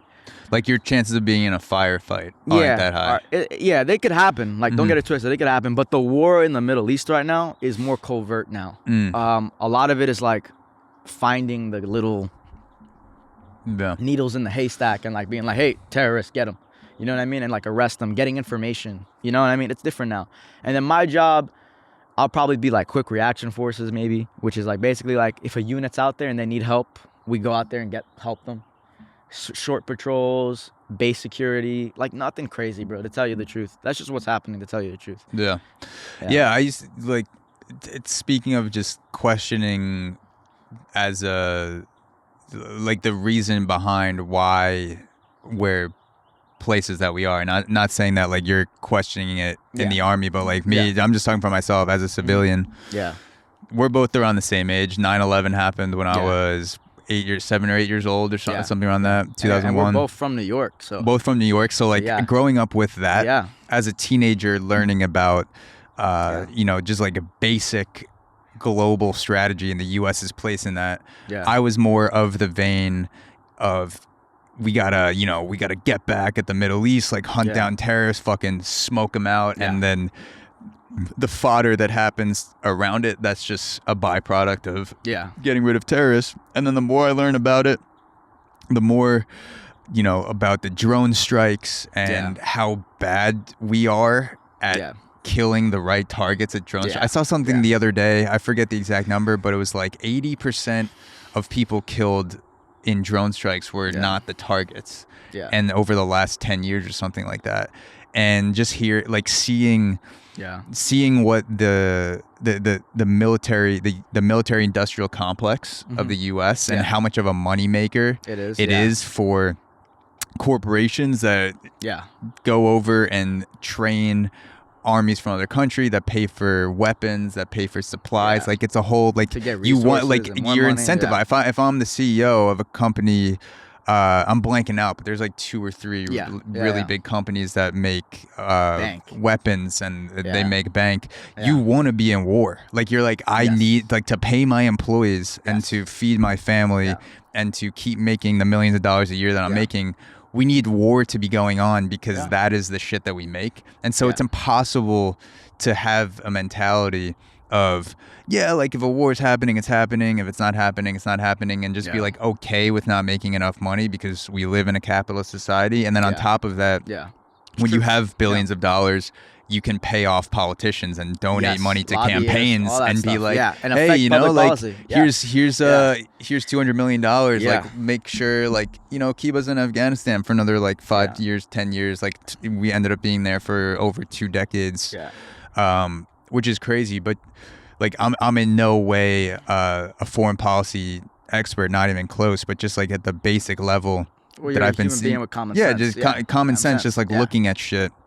From a secular point of view. And like, obviously 9/11 was terrible. The terrorists that planned 9/11, fucking awful, you know, pieces of shit, brainwashed, whatever. Like evil human beings killed 3,000 Americans. Rest in peace. And then you start to take a look at the numbers of how many people we've killed that aren't terrorists, and like the countries that we've basically gone in, made false promises of democracy to, and then ended up pulling out and destroying.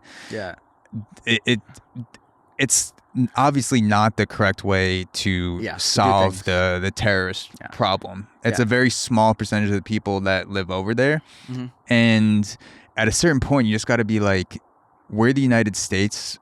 We're not like these global protectors anymore. Like there are a bunch of superpowers that are, you know, we got bigger problems with like China and Russia and the technology war that's going to be coming up in the future.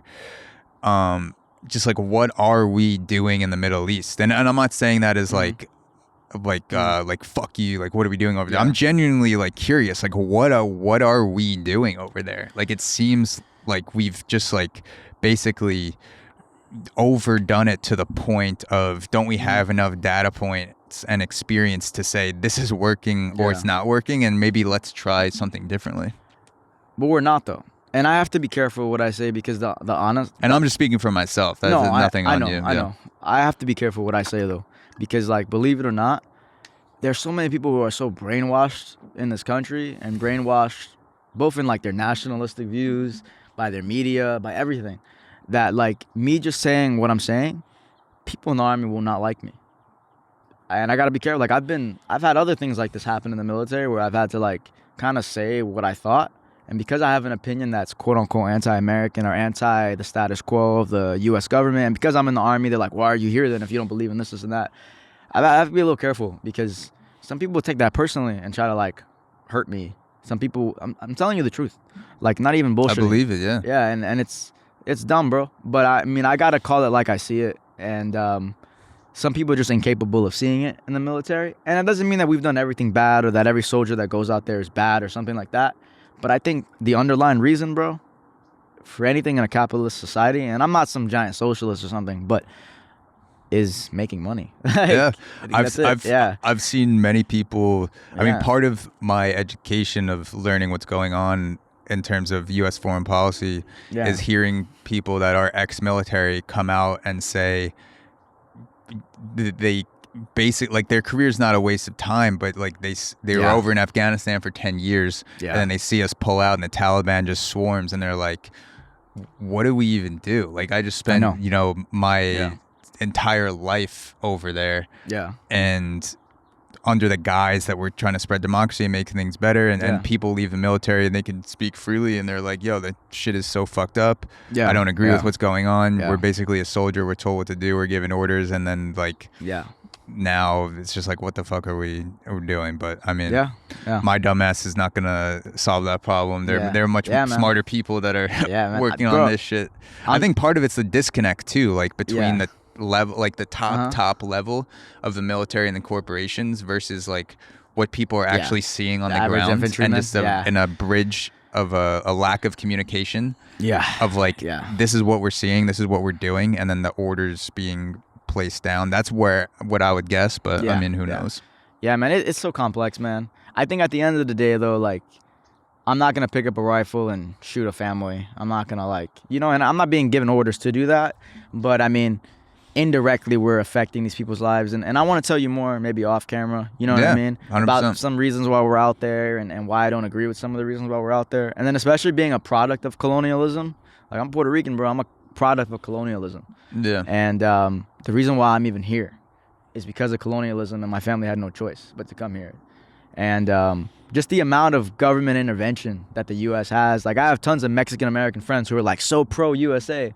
But I'm like, bro, like, they're always like, oh, yeah, but they came here, they made these sacrifices to come to this country and yada, yada, yada, right? But I'm like, the reason you're fucking we here... sacrificed a lot of Native Americans, too, Yeah, to the sun gods. Yeah, exactly. And I'm like, bro, the reason why you're here from Mexico or Guatemala, wherever the fuck you're from, is because of U.S. intervention in your country, destabilizing your region, and your family had no choice but to come to the nearest country that was, like, not destabilized. Like, it's the biggest reason why your country is destabilized is because of the USA and because of colonialism and the spread of capitalism. Yeah, it seems like we're not good at stabilizing. Is a big word that I hear thrown out all the time. It's like we're going into like this democracy. destabilized zone, and we're spreading democracy. It's like, bro, like some places you can't. It's like force feeding a baby food that it doesn't want. Like, maybe that place is just not a good fit for democracy, and it just doesn't work. It sucks there. to say, or it's gonna take more time. But you can't just like. You can't like foie gras. You know what foie gras is? Like, no, what's that? Fatty duck liver, but the way that they or geese liver. Yeah. And the way that they make it is they force feed cornmeal and food down the throat of the duck or the goose. I forget which one it is, but they're basically put a pipe down it, and then it's just like a vacuum, and it's like, I feel like that's what the U.S. does with democracy to countries that don't want it. And then like we just cut off the fucking food, and we leave one day, and then the duck's just waddling around like, what the fuck happened? That's U.S. military. Yeah, honestly, it's true, man. Like, I think also too, like, people have to develop on their own, bro. You know. Like, I think that's the difference, is that, like, these countries aren't toddlers. They're adults. Yeah. They're adults. If you were to make an analogy, it's an adult. I mean, Afghanistan has been around for a really long time. It's older than the United States.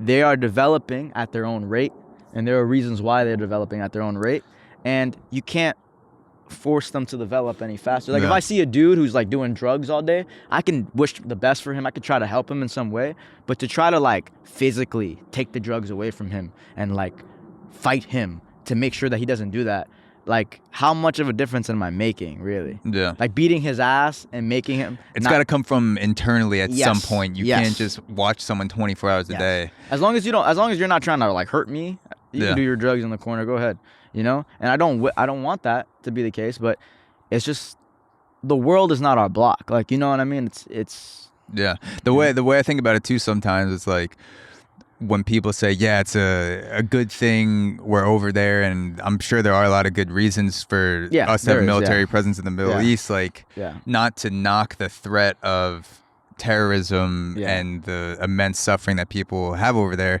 But if I grew up in Long Island with Afghani soldiers knocking on my house and just, you know, going from door to door, clearing it, and they're just walking around, and I live in a militarized zone, I'm just like, what the fuck? Like, why are all these Afghani soldiers walking around Long Island, New York? And then, like, last week someone bombed your friend's house and his mom died. Like, I go to a wedding, and there's a fucking drone strike, and they're like, sorry, your brother kind of looked like this terrorist dude. Turns out it wasn't him. Our bad. My bad. Sorry, we were going after his cousin. Sorry, but it's your country's fault. They send you like a postcard, like, sorry for drone striking. A Hallmark card. Well, I think we try to, like, I think the West in general, Europe and the United States, try to, like,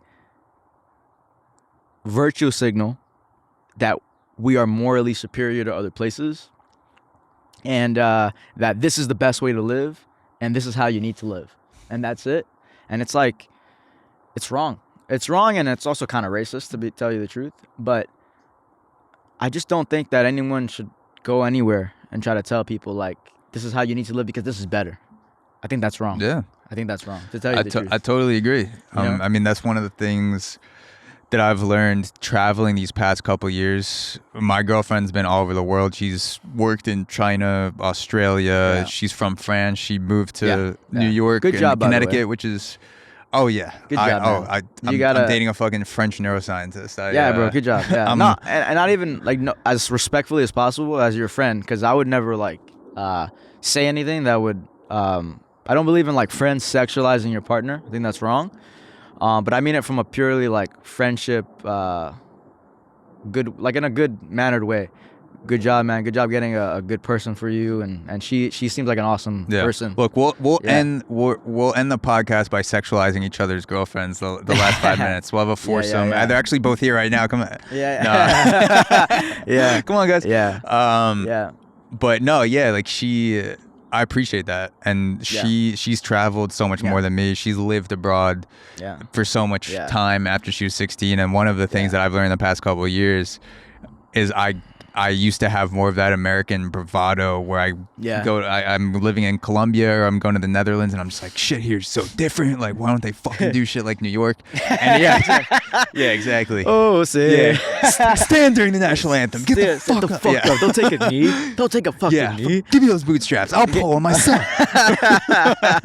I'll pull everyone up. Yeah. I still have a little bit of that. I won't lie. But like I'm always gonna have it, and I feel like it's more of a New York thing than an American thing. Yeah. Like what I feel personally, it's just like that attitude. But I don't have as much of it. Like I'll go to a country and I'll be more laid back now. Where I'm like, let me just let it take me. Culturally where it goes, and things are obviously gonna be different. And that's fine. I'm choosing. No one's forcing me. Like people get forced to live places. No one's forcing me to buy $1,000 ticket and go somewhere. Like I'm very lucky to be able to do that. But yeah.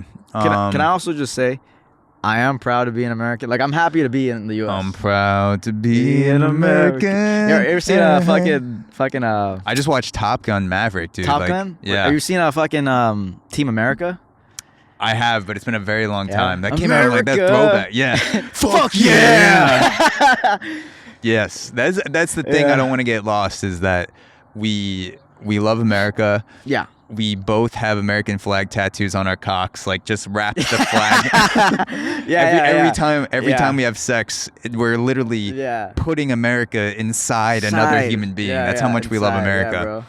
But that's a Damn, dude, we never got to get to Muay Thai. It's okay. So we could talk about fatherhood. We can see if I'm fit to be a father as we end off, or we could do Muay Thai. It's up to you. What do you think? What do you think would be funner? Fatherhood sounds fun. Let's talk about it. Let's get into it. Let's get into a lighter topic. I feel like Muay Thai might get serious. Yeah. Okay. All right. We've been fucking the Hood, the U.S. military complex. Yes. Dude. Well, let's talk about the Fatherhood Industrial Complex. The Fatherhood Industrial Complex. Yeah. What? Here we go. Oh, did I fuck this up? Okay. Yeah. No, you're good. Yeah. So, just like generally, what should or let me phrase it this way. What are the things that surprised you the most about becoming a father? You have a 7-month-old now, you said? Yeah. Mugen? Mugen. Mugen. Named after the anime character. I've seen photos on Instagram. Very handsome, handsome chap. Yes. Japanese Puerto Rican boy. Yeah. Not to sexualize your son, but he's very handsome. He's sexualized, bro. He's gonna be a poppy. He's gonna be a poppy chulo. 100%. Dude, the gangs are gonna be fighting over him, dude. I know, dude. Gangs of female gangsters. Dude, we gotta get him. Female Bloods and Crips. But so like there are obvious things about being a father that everyone says, and I'll go into it knowing that, you go into it knowing it. What are some things that just like slapped you in the face with reality where you're like, damn, dude, this was not in fucking Father Tactics 101. Yeah. Well, I mean, I didn't grow up with a dad. Like, I mean, I had a dad, but I mean, he was in prison, so I haven't had a lot of role models to see what fatherhood's like. But I do know I want to be in my son's life, and I also think the day and age of dads not being around needs to end. It happens too much in the past. It needs to end. But I think the thing that slapped me in the face was how much the world doesn't care about you having a kid. People don't respect pregnant women. People don't understand the things that women have to go through. Like, even women don't understand what pregnancy is like. And we put too much trauma on being pregnant. We have all these fake things happening. Tell me more about that. What do people not understand about There's pregnancy? there's a lot of misconceptions by doctors, by all these different people about what pregnancy looks like and how it's supposed to be. And people think it's supposed to be this traumatic experience. And obviously most people's experiences, everyone's experience is different. But women are designed to give birth. And from what I learned from taking classes with my wife and all that, you know, I learned a lot from like professionals who really focus on pregnancy, is that it's actually supposed to be a really healthy, normal, natural experience. And I had a really good experience with my wife, and I was teaching women about birth who didn't know shit. Fuck yeah. Yeah, it was interesting. And I know that's going to come off a little like assholey, but it's the truth. A lot of women they're not taught to know the correct information. And then I'm lucky because I'm in the military, so I didn't have to pay $23,000 out of pocket, which is the average, by the way. If you have a kid, That's during the pregnancy, or to give birth, to give birth is 23,000 on average. without insurance. No, Well, I mean, even if it depends on what your insurance is, what's that? Covering like the deductible. What whatever. the deductible is, Okay. right? But on most cases, the average cost is $17,000 to $23,000 for a birth. Whew. And if you don't have access to healthcare, you're fucked. Now, me, Goddamn. I'm lucky. I didn't have to pay a cent because I'm in the U.S. Army, baby. Fuck yeah. Yeah, I didn't have to pay shit. You know, I Popping had to out pay, kids left and right, yeah, dude. Yes. Right? Bunch of But so that, I chulos. was very, very lucky in that regard. So I had a little easier. But again, I wasn't financially 100% stable. But what I will say is that do not let the money like determine whether or not you have that kid all the time. Be there. As long as you're there, and as long as you're working and your partner's working, you'll be okay. Most likely. But it's scary at first. But now that my son is alive and he's here, it was the best thing that ever happened. I know I sound like a cornball. I sound like every other guy in the world, but it's true. It was the best day of my life. My son being born and who he is and seeing him and everything like that and being there with him, it was the best experience of my life. It still is. That's beautiful. I'm telling you, man, it's... You think you know what it's like, and then you have a child. But like I said, the scary thing is that people don't care that you have a child. Like, I get upset at people for smoking a cigarette by my newborn. And they don't care. We live in a society we don't think about our children. And that's the biggest slap in the face to me, is like, we don't think about each other's children. Like, we do all these things, we party, everything. My neighbor parties like a fucking animal, you know? Too much. They're so drunk that they've banged on my door and tried to go into my house one time. Really? Yeah. And I They have a were son. banging on your door. Yes, yeah, on my door. They're like, turn it up in there. It's too it's too quiet. Yeah, that's what I'm saying. Or like people will be doing drugs and just crackheads everywhere. Just all this stuff that could influence and hurt my child. People are fighting. There's wars happening. All this shit happening. And you look around and you're like, man, people are so like inconsiderate of the fact that people have families. Even in New York, like you be in a residential and like people be speed racing, and I'd be like, bro, like you're speed racing in a residential area. There's a woman with a baby there. Oh yeah, dude. I'm guilty of that. Especially when I was in college, when I'm living off campus, making noise, partying, noise complaints, shit like that. You know, living in the city, you know, being fucked up around kids, and just like not really considering the state of my consciousness around kids as much, because it's just like an afterthought that you go out to brunch somewhere and a kid might see you just blacked out, and like they're just constantly taking in information. Not that like you can't get drunk around kids if like you're not the dad and they just happen to you have your freedom be there. Yeah. But just like things like that I don't really think about. I mean, speeding in neighborhoods, I used to speed all the time when I first got my license. Now I speed on the highway and I go slow. That's literally my mantra. I speed on the highway and I go slow in neighborhoods, and I still shouldn't speed as much as I do. I'm actually pretty good about that, like in terms of safe driving. But like when I get to a neighborhood, like I'm literally rolling like 30 miles per hour.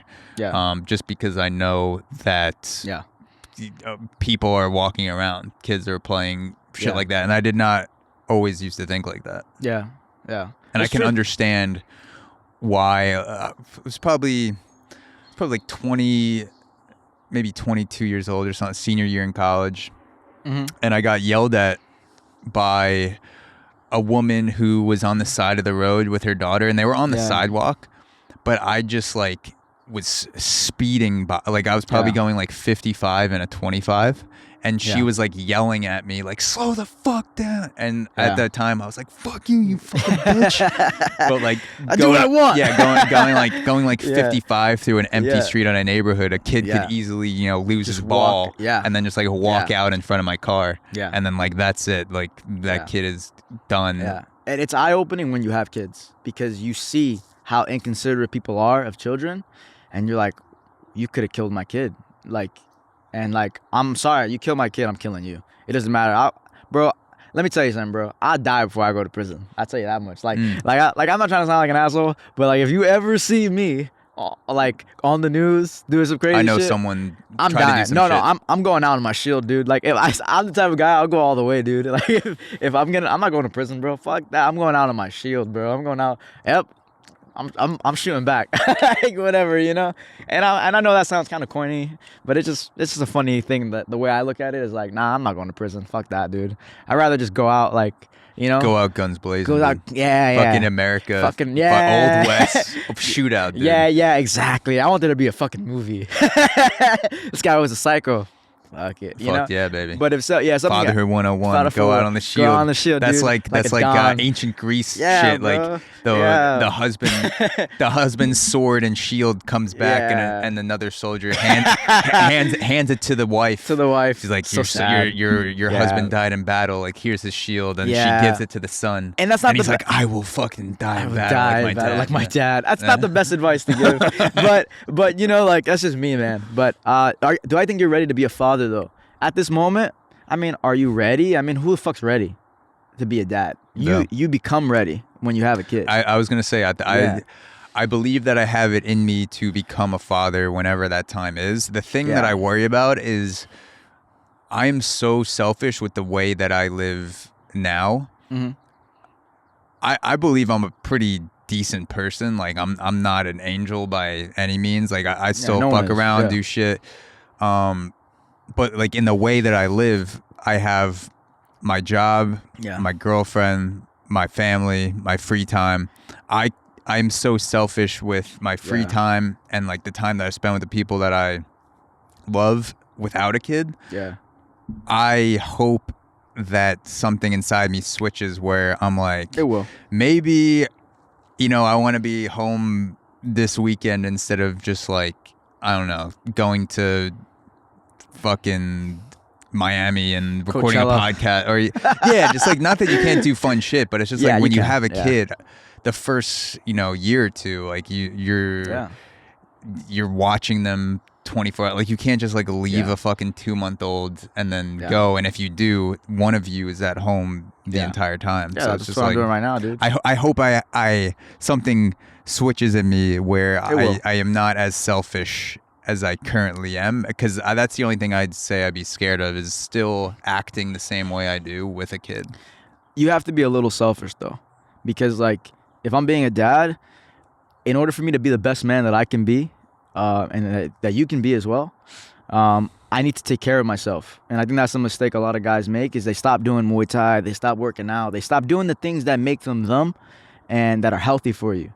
And you can't do that. You have to, because if you're not your best self, like, listen, if I couldn't walk down the street and beat some motherfucker's ass, like, I feel like I'm not doing my job as a dad. Yeah. I need to train. And you're doing it to protect your kid too, not just yourself. And that's my mental health. And if I'm not Mhm. mentally healthy and doing what I love to do, how can I sit like an asshole and be like, son, do what you dream of doing, but I'm not doing it. Yeah, and he's like, Dad, you fucking sit on the couch and jerk off 12 hours a day. Yeah, that's like the epitome. Yeah. Because that's what people. Yeah.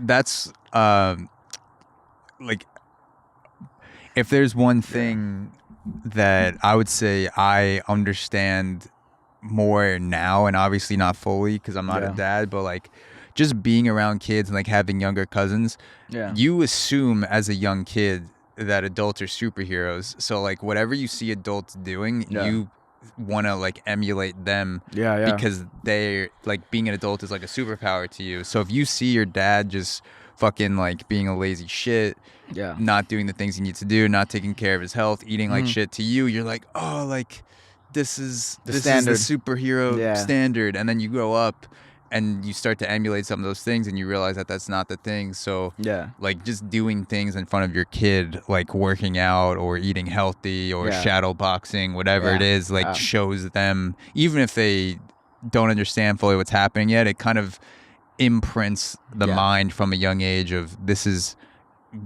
my goal, not my goal necessarily, but just like this is an example of someone that's a good parent. Yeah. Which you are. So thanks, man. I'm trying, bro. I'm trying. I'm not perfect, but no one is. No one is. Yeah. I do think you'll be a good dad one day, and I look forward to being a good friend to you and your family when you have your family, and being, I can't wait to meet your kids one day. Hell yeah. Yeah. Hopefully, maybe soon you'll meet my son too if you can't today. Yeah. And to all the kids out there that I don't know about that I've had in the past, I just want you to know that I will be a good father to the ones that I do know about in the future. To all those little half Cubans, half whites walking around.